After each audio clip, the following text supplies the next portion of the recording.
Olá, olá a todos, sejam bem-vindos a mais um Primeira Hora do Agro. Hoje é terça-feira, dia 24 de janeiro de 2023.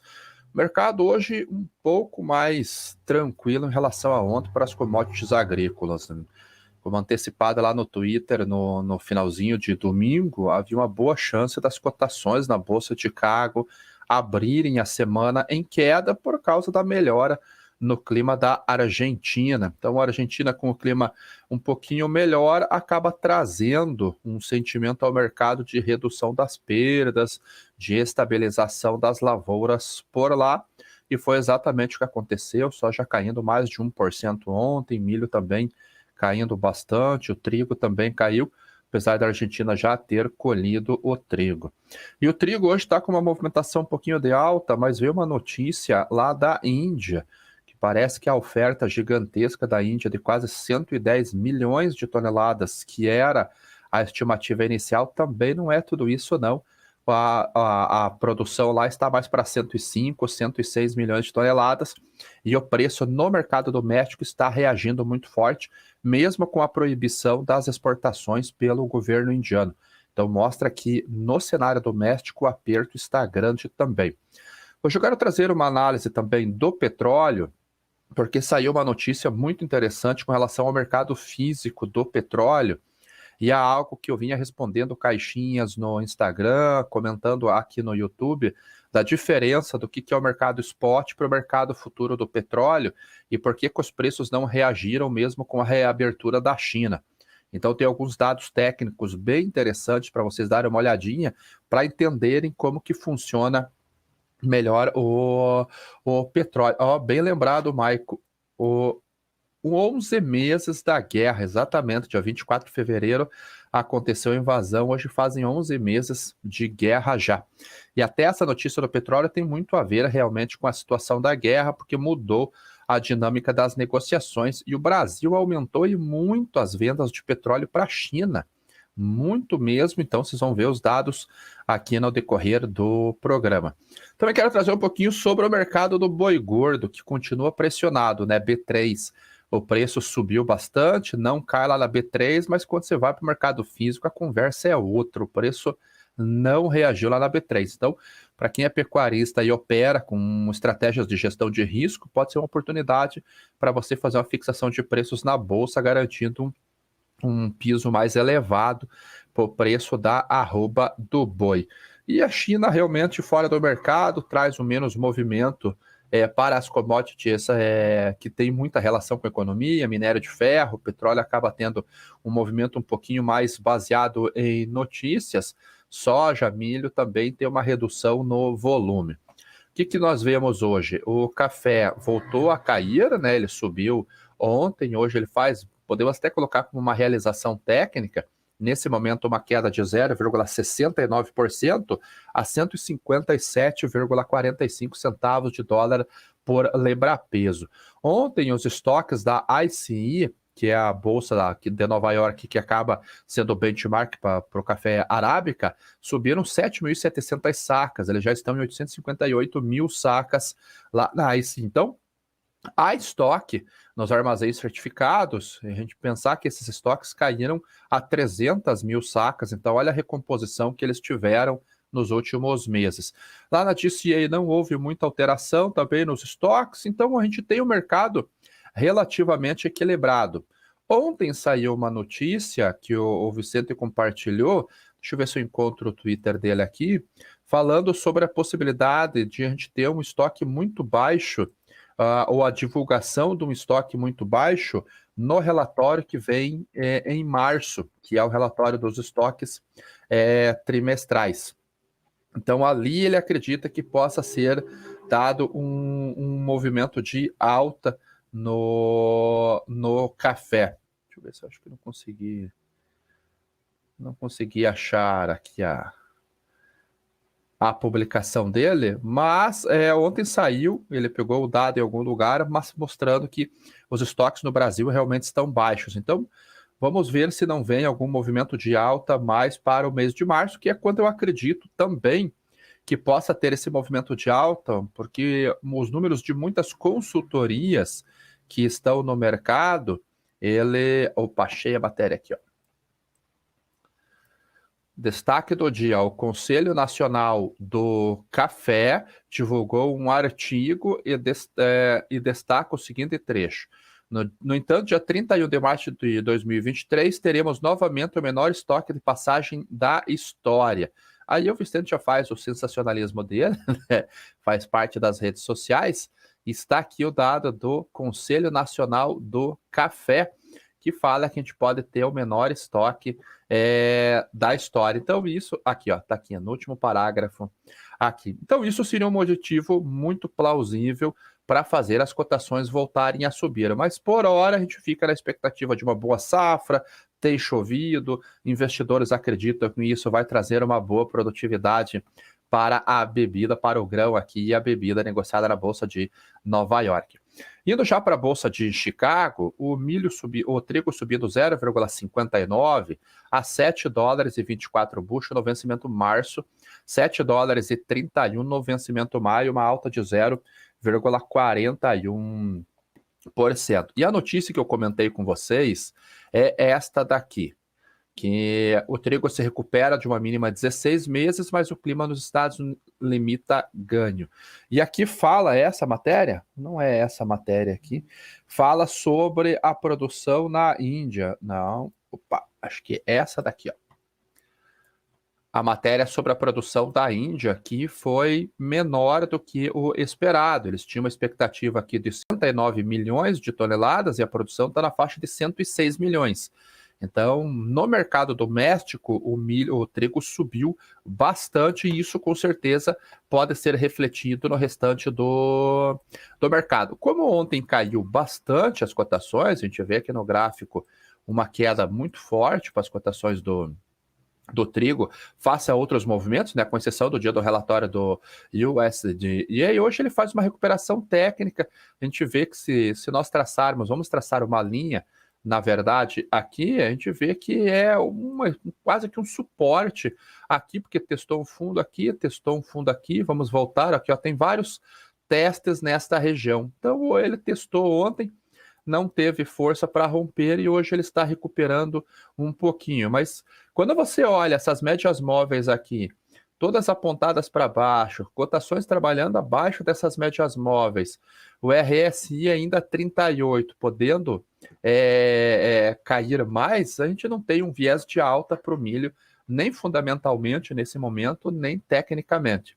O movimento aqui, o fluxo até que foi bom, né? O volume até que foi bom ontem, você vê que foi até um pouquinho mais alto do que nas 6 sessões anteriores. Não no dia do relatório, que aqui sempre tem um movimento mais forte, mas o movimento não está ruim para o trigo na Bolsa de Chicago. Ontem saíram os dados de inspeções para exportação e o trigo veio com... Deixa eu só encontrar aqui. O trigo veio com 334 mil toneladas inspecionadas para embarque, um número maior do que a última semana, que trouxe o número de 320 mil toneladas. Então, voltou a ter uma demanda para os Estados Unidos, os embarques estão vindo acima do que o mercado espera. Então, hoje ele voltou a subir. Na carona veio o milho, 0,64% de alta para o cereal lá na Bolsa de Chicago, 6 dólares e 70 o bushel, 0,49 para o vencimento maia, 6 dólares e 68. Aqui eu volto a frisar que a inversão da curva, ela está aumentando. A gente está vendo o backwardation se intensificando, os vencimentos mais curtos estão ficando mais caros do que os vencimentos mais longos. Nós sabemos das limitações com relação à oferta do cereal globalmente, pelo menos até a entrada do safrinha aqui no Brasil. Mostrei para vocês ontem a matéria da Bolsa de Cereais reduzindo a estimativa de produção do país para 45 milhões e meio, ante 52 milhões de toneladas, expectativa inicial. O Brasil tem seguindo exportando bastante, a gente deve fechar com o número próximo a 48 milhões de toneladas. Esta é a última semana, falta uma semana para nós encerrarmos a temporada 21-22 e dia 1º de fevereiro começa a temporada 22-23. e vai ter um estoque muito baixo no Brasil. A China deve continuar comprando, já há um volume aí de line-up bom para exportar nesse primeiro semestre, que é algo atípico. Como a Argentina, além da quebra de produção, ela atrasou o embarque, o plantio desse milho por lá, um milho argentino vai vir só lá em abril, final de abril, maio. Então, até esse período, nós só temos o milho norte-americano. Não sei se sorte ou não, mas o programa norte-americano veio muito baixo. Tanto que no último relatório do Departamento de Agricultura houve uma redução muito forte nas exportações norte-americanas, ficando abaixo de 50 milhões de toneladas. Então, os Estados Unidos têm esse milho para exportar, mas é só eles, e isso passa a ser positivo para a Bolsa de Chicago. Agora temos que ver como que a China retorna do feriado, quais serão as compras do país nos Estados Unidos, mas eu acredito que nós vamos ter, no mínimo, uma sustentação de preços para esse período de primeiro semestre do ano que vem. Quando nós falamos sobre a intenção de plantio, como eu mostrei para vocês ontem, felizmente houve uma queda grande nos custos de produção. Até saiu uma matéria hoje da FARSUL, que é a Federação de Agropecuária lá do Rio Grande do Sul, e houve uma queda nos custos de produção agora para 2022 de 9,55%. A matéria está aqui no Broadcast Agro. Opa, volta. Uma queda de 9,55% nos custos de produção ano passado.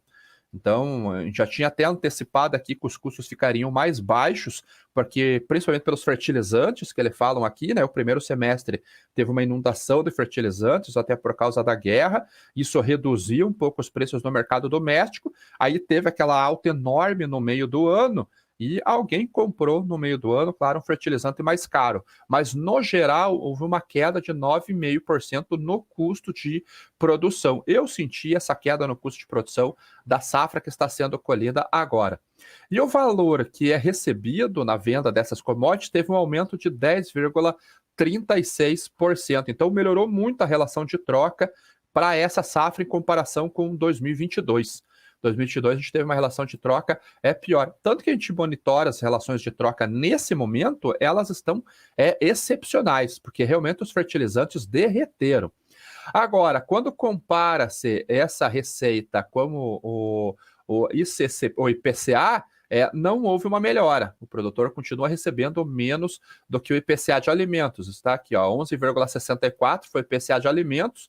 Então, e a renda do produtor aumentou, a relação de troca melhorou em 10,36, então a inflação acabou comendo parte do lucro do produtor rural nessa melhora da relação de troca do preço de venda do produto. Então, é uma boa notícia.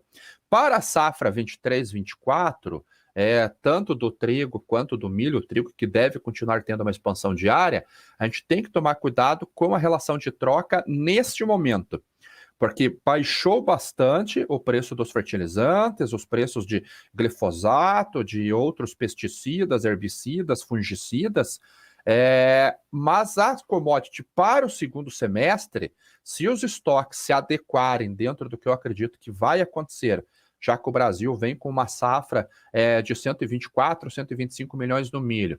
Deve vir com uma safra um pouquinho acima de 10 milhões no trigo. Uma safra agora colhendo acima de 150 milhões de toneladas na soja. Os Estados Unidos, vamos imaginar que eles vão expandir essa área por lá. Ontem eu mostrei que há um risco por causa de uma mudança de Laninha para El Niño, que traz menos chuvas no meio oeste e nas planícies, que é uma situação que já está com déficit hídrico por lá. Mas vamos esquecer por enquanto esse fator e supor que eles vão ampliar a área que precisam. Até no fórum do USDA, eles colocaram 92 milhões de acres para o milho. E isso é 5 milhões a mais do que o ano passado. Então, imaginando que isso aconteça, a gente deve vir com 380 milhões de toneladas de milho nos Estados Unidos e talvez uns 121 milhões de toneladas na soja. Então, lá para outubro, novembro do ano que vem, talvez até um pouquinho antes, setembro, há um risco muito grande de nós termos preços muito menores do que nós temos agora. Então a gente pode fazer um novo pico devido à sazonalidade de preços ali por junho, julho, e depois ver os preços derretendo devido a um reequilíbrio. Aonde que pode ser o fiel da balança? Na demanda chinesa. Por enquanto, ela está relativamente fraca, já era esperado. Ano passado, ela não importou nem 90 milhões de toneladas de soja, não importou as 18 milhões de toneladas de milho, que era a expectativa do USDA, e esse ano eu acredito que a gente vai ter uma demanda similar à que nós tivemos no último ano. A reabertura. Ok, a reabertura pode ter realmente um impacto positivo, temos que ver como que serão essas negociações. Indo para a soja, o óleo de soja caindo 0,71%, 61,6 centavos de dólar por libra-peso. O farelo se recuperando da queda de ontem, então ele fez aqui 3 sessões, 1, 2, 3, 4 sessões de queda. E olha que interessante esse candle aqui, o tamanho desse pavio. Ou seja, os compradores entraram e já falaram, então daqui para baixo eu acho que não vai, porque existe o problema com a Argentina, que é o maior exportador global do complexo de soja, farelo e óleo. E hoje está subindo aqui, quem sabe, recuperando a queda das 2 últimas sessões. Então, uma alta de 1,5%. E a soja ela está operando mista. Nesse momento aqui, subindo 0,44 no vencimento março, 0,39 no vencimento maio, 14 dólares e 96, 14 dólares e 93, apoiado principalmente na alta do farelo de soja. Mas um pouquinho mais cedo ela estava caindo. Plantio no Brasil, o plantio já finalizou, inclusive no Rio Grande do Sul, terminou na semana passada. E o estado, infelizmente, vai enfrentar o 3º ano de quebra consecutiva, e segundo uma matéria que eu vi agora, eu não lembro aonde, infelizmente, é o 4º ano de estiagem no estado, e esse ano, em algumas regiões, é a pior estiagem. Ano passado já foi muito, muito ruim no estado, teve uma quebra de produção enorme, e esse ano, aparentemente, se encaminha para uma outra quebra de produção. Agora, no Brasil, a colheita, principalmente no Mato Grosso, ela tem avançado. Ontem eu coloquei no meu Twitter que nós chegamos, segundo o IMEA, vamos dar uma olhadinha aqui, segundo o IMEA, a colheita da soja chegou a 5,9% no Mato Grosso, e o plantio do milho de segunda safra já está em 2,2%. Aí Chicago pressionou as cotações, eu só coloquei as cotações além. Então, a colheita segue atrasada, isso pode atrapalhar um pouquinho o plantio do milho e pode atrapalhar um pouco o plantio do algodão também no Mato Grosso. Paraná começou a colheita, mas está em 0, qualquer coisa, ainda muito, muito baixo esse volume. A comercialização também está muito lenta no Brasil. Então a gente tem visto preços realmente em queda aqui no Brasil. Ontem, principalmente, a gente viu os preços caindo bastante, chegou a cair 5, 6 reais em algumas praças aqui no Brasil, inclusive em dólares. Negociações que estavam sendo feitas a 30 dólares e 30 no Mato Grosso, vieram com uma negociação na faixa de 28, 29 dólares. Eu quero mostrar para vocês aqui no Relatórios Agro, que é aquela nossa plataforma de inteligência de mercado. Aqui, além dos nossos relatórios, você tem interação com outros produtores também. E o Paulo Moraes aqui, ele contribui bastante com os preços ali no Mato Grosso do Sul. Eu quero pegar a data, dia 4. Dia 4 de janeiro, a soja estava sendo negociada a R$ 163,00 e o milho a 71. Agora, olha que interessante. Num dia depois, caiu R$ 1,00 e o milho a 70. O milho não mexeu. Caiu mais R$ 3,00 aqui, praticamente, milho não se mexeu. Caiu mais um pouquinho, quanto que caiu aqui? Mais R$ 2,00 e o milho não se mexeu. Mais R$ 2,00, milho não se mexeu. Olha quanto que está a soja, a última cotação que ele colocou, 154. R$ 9,00 de queda em apenas 20 dias. Em apenas 20 dias. Isso é reflexo de uma safra grande se confirmando, muito produto chegando no mercado, baixo nível de comercialização ainda, aumentando esse estoque desta safra. Por que que o milho não se mexeu quase? Porque nós temos um cenário diferente, o estoque está muito apertado. Então dá para manter esses preços. Então tem bastante interação aqui. Se você tem interesse em assinar, só acessar relatóriosagro.com.br, você recebe esses relatórios, inclusive relatório estratégico aqui com recomendação que nós fazemos para aquele momento, tem prêmios de exportação que nós colocamos todos os dias. Ontem, para nós darmos uma olhada, como que foi a movimentação dos fundos, que nós fazemos um levantamento, eu faço um levantamento todo dia aqui no Refinitiv. O milho teve 10 mil contratos vendidos, a soja, 8.500 contratos vendidos, isso é posição líquida, farelo, 2.000, o óleo teve 1.000 de compra e o trigo, 8.500 contratos foram comercializados ontem, foi a posição líquida dos fundos. Falar um pouquinho do boi gordo agora, que é um dos destaques. O boi gordo ontem teve uma queda de 0,76%, que é basicamente nada, né? Ele teve aquele rally muito forte na semana passada, após os anúncios das habilitações daqueles 11 frigos para exportar para a Indonésia. Mesmo a Indonésia representando 1% das compras, foi um pouco estranho aquela movimentação. Mas aí no outro dia saiu que voltaram com a habilitação para o frigorífico de Mozarlândia, que é o maior do Brasil, para a China. Havia uma suspensão desde 2020, isso animou o mercado e o derivativo subiu e subiu bastante. Ele deve ter acumulado uma alta aqui, sei lá, de uns 4% quase. 15 pontos aqui, de 1.500 pontos de alta. Agora, quando você vai para o mercado físico, não houve essa reação. O mercado físico continua pressionado, com escalas de abate ainda confortáveis, perde o ritmo nesse início de janeiro, porque você começa a ter um monte de imposto para pagar, muda o tipo de corte que você compra, sai do traseiro, vai para o dianteiro, que é uma carne mais barata. Então, no mercado físico, as cotações continuam no 0 a 0, não tiveram grande alteração. Para você ter uma ideia, a tabela que eu tenho aqui, em São Paulo, boi China foi negociada a R$ 275 a arroba. Pouco diferente, né, dos 288 que está lá na B3. Minas Gerais, 285, Mato Grosso, 255, Mato Grosso do Sul, 260, Goiás, 270, Pará, 255 e Rondônia, 245. Esse é o bruto boi China. Quando você vai para o mercado doméstico, no mercado físico aqui, livre de fundo rural, para você ter uma ideia, Araçatuba está 264 à vista, 266 para 30 dias, e é a praça de referência para B3.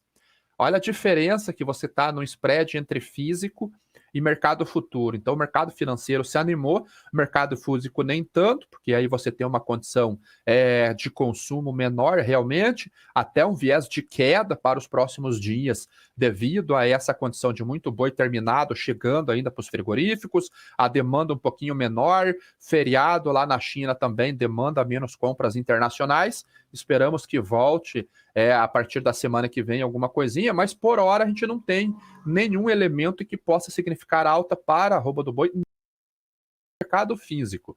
B3 aí é outra história, tem que fazer uma análise aí de padrões técnicos. Então, segue ainda estáveis para queda.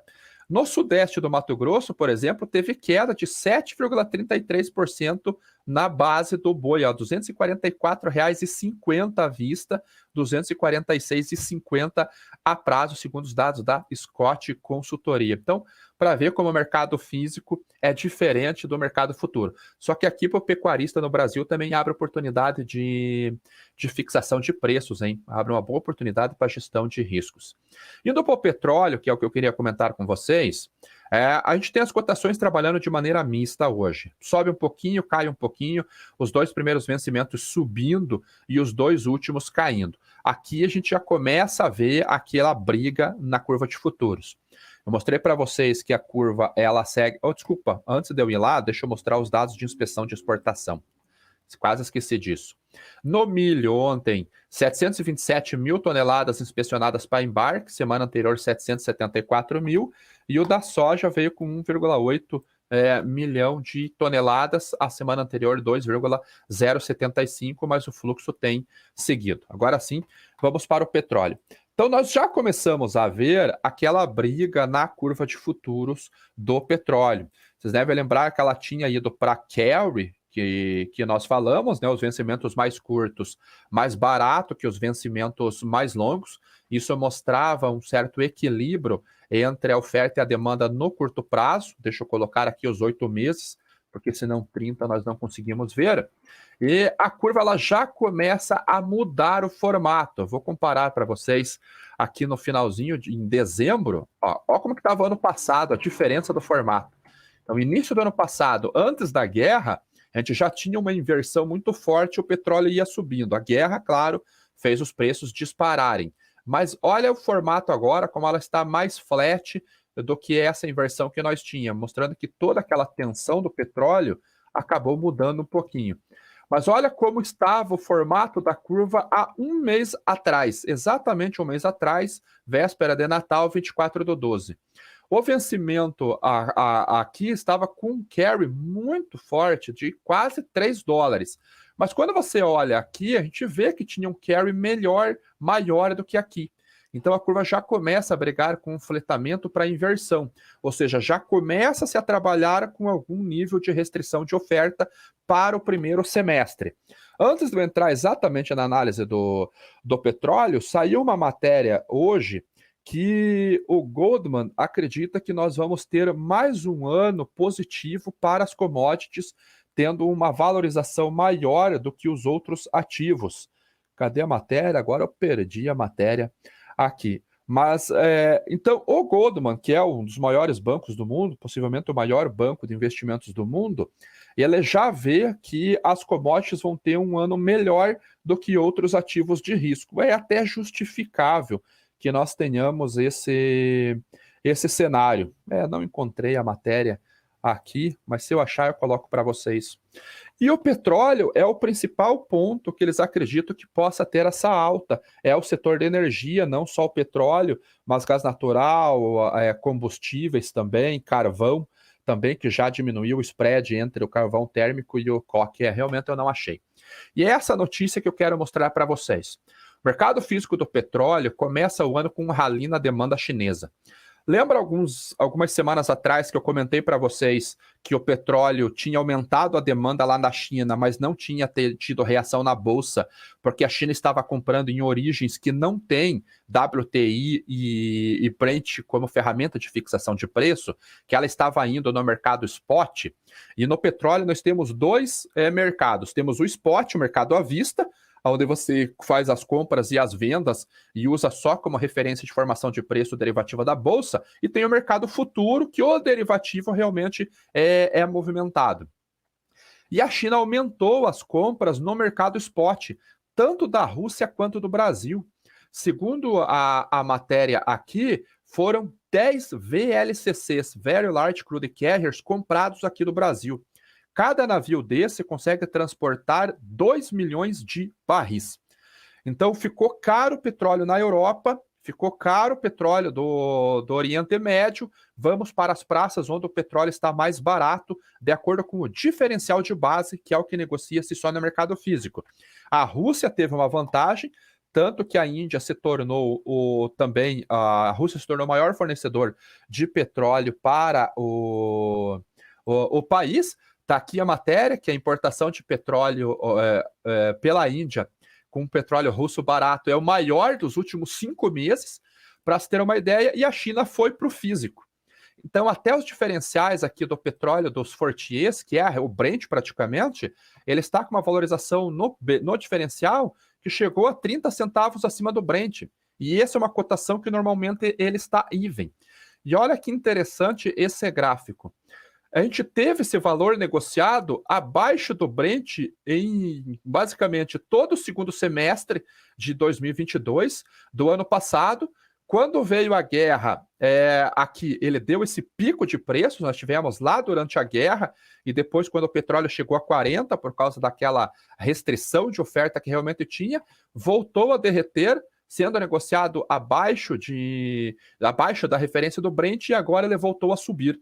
E esse é o petróleo negociado no Báltico, que é justamente na plataforma Brent da Shell, lá no norte da Europa. Então voltou a fortalecer. Inclusive o petróleo da África. Olha o diferencial como que está da Nigéria, ele está sendo negociado nesse momento a $2,20 acima do Brent. Então ele voltou a subir. Teve aquele espasmo, como eu disse, lá por causa da guerra, mas se eu puxo uma linha temporal maior, a gente vê que ele está sendo negociado nesse momento a mesmos níveis do final de 2019 e muito acima do ano todo de 2015 a 2018. Então, o petróleo passa a ter uma valorização no mercado físico e não tanto no derivativo. E se essa demanda na reabertura da China continuar concentrando as compras em Brasil e em Rússia, que está fora dos radares da Bolsa, a gente vê a demanda aumentando e o preço na Bolsa não reagindo tanto pelo diferencial. Qual que é a vantagem para o Brasil? A formação de preço ainda é feita pelo PPI. E o PPI leva em consideração bolsa, frete e desestiva no Brasil, desembarque no Brasil. Ele não leva em consideração o diferencial. Então a gente passa a ter uma vantagem. Agora, a gente pode ter um movimento lá nos Estados Unidos de compra, podendo puxar o WTI. Por quê? Porque o spread entre WTI e Brent, ele está reduzindo. E reduziu bastante, ele já está em $6,50. Então, na arbitragem, o petróleo americano é mais barato do que o petróleo do tipo Brent. E há algumas diferenças, mas muitas refinarias conseguem comprar ambos os tipos de petróleo. Então, dá para você, como investidor, arbitrar esse diferencial entre Brent e WTI e, através da valorização dos diferenciais do mercado físico, você consegue ver se o petróleo vai subir na bolsa e não, e na qual bolsa que ele vai reagir. Fácil, né? Fácil, realmente. Então, deixa eu ver se tem alguma pergunta. Antes disso, vamos dar o like. Pessoal, não esquece que a gente está com as vagas do curso aberto. O Regis está perguntando aqui na BMC. Só tem um QR Code aqui do lado, Regis, em cima do logo da BMC. Só direcionar o celular por ali e fazer a inscrição. Ainda há vagas sim, para o curso. Para quem está no meu canal, na descrição do vídeo ali tem um link para vocês fazerem a compra do curso ali. Quais fatores agro podem influenciar na inflação dos Estados Unidos como um todo? Uma quebra de produção, Alex, aqui no Brasil, por exemplo, ou igual está acontecendo na Argentina, pode puxar o preço da soja, já que concentrará a demanda lá, ou do milho, ou do trigo, pode concentrar a demanda lá. Esse seria um fator. Por enquanto, só a Argentina com problemas, e eu acho que já está na bolsa grande parte dessa quebra. Não teria um índice do Brasil influenciando nos Estados Unidos, realmente. Esse cenário de recessão leve por mais tempo nos Estados Unidos e a probabilidade de alta das commodities é alta mesmo assim? Sim, porque a recessão, Guilherme, ela atinge o fundamento do consumo e da demanda. Mas se eu tiver um balanço apertado para a commodity, não adianta eu ter uma queda na demanda se a oferta tiver uma redução maior, que o preço vai continuar subindo para poder restringir essa demanda. Então, recessão não diminui o consumo generalizado de todo o produto que existe. Ele diminui um pouco o consumo, mas se eu tiver uma oferta menor, o preço continua subindo. Essa é a lógica básica de Adam Smith na Riqueza das Nações de 1776. Então, é isso aí, pessoal. Obrigado a todos. Fiquem agora com o pré-market. Passei do horário, mas voltamos amanhã no Primeira Hora do Agro. Tchau.